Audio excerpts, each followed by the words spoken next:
নমস্কার। নির্বাচনে হারার পর কি কোনো মুখ্যমন্ত্রী জোর করে পদে টিকে থাকতে পারেন? মমতা বন্দ্যোপাধ্যায়ের পদত্যাগ করতে অস্বীকার করার পরিপ্রেক্ষিতে ভারতের সংবিধানে কি বলেছে এবং রাজ্যপালের ক্ষমতা ঠিক কতটা তা মাত্র 1 মিনিটে সহজ করে বুঝে নিন আজকের ভিডিওতে। চলুন শুরু করা যাক। সংখ্যা গরিষ্ঠতার নীতি। ভারতীয় সংবিধানের 164 নম্বর অনুচ্ছেদ অনুযায়ী মুখ্যমন্ত্রীকে নিয়োগ করেন রাজ্যপাল। তবে সংসদীয় গণতন্ত্রের মূল ভিত্তি হলো সংখ্যাগরিষ্ঠতা। যদি কোনো দল বা জোট বিধানসভায় সংখ্যাগরিষ্ঠতা হারিয়ে ফেলে তবে সেই সরকারের ক্ষমতা থাকার আর কোনো নৈতিক বা আইনি অধিকার থাকে না।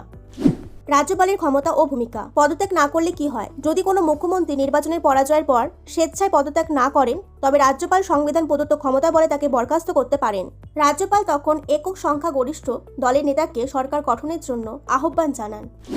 Pleasure of the governor. সংবিধানে বলা আছে মুখ্যমন্ত্রী রাজ্যপালের সন্তোষ বা প্লেজার অনুযায়ী পদে থাকবেন। তবে এই সন্তোষ ব্যক্তিগত নয়, বরং এটি বিধানসভার সংখ্যাগরিষ্ঠতার ওপর নির্ভরশীল। সংখ্যাগরিষ্ঠতা হারানো মানেই রাজ্যপালের সেই সন্তোষের সমাপ্তি ঘটা, যার ফলে মুখ্যমন্ত্রীকে সরতেই হবে।